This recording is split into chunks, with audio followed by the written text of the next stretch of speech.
নমস্কার বন্ধুরা, আজকে চলে এসেছি। আমার এখানে একটা গাছে গুটি কলম করা ছিল, সেটাকে কাটবো। এই গুটি কলমটা আমার হাজবেন্ড তৈরি করেছে। প্রথম প্রথম শিখছে, তো তাই বেশি করে কিন্তু সেফটি ব্যবহার করেছে। চারিদিকে প্লাস্টিক দিয়ে বেঁধে দিয়েছিল যাতে কলমটা কিন্তু মিস না হয়।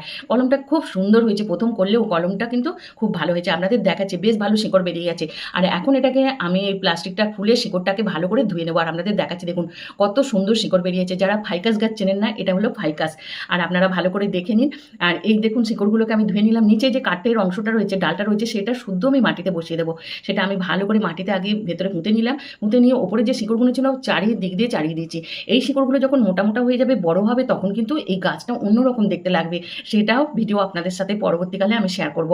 আর এখন আমি এটাকে মাটি দিয়ে চাপা দিয়ে দিচ্ছি। মাটিতে কোনো সার আমি ইউজ করছি না, এখন বাগানের মাটি দিয়েই এটা করছি। পরবর্তীকালে এটা সার দেবো।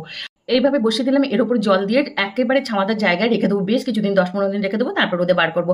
অন্য কোনো গাছে যদি এরকম আমি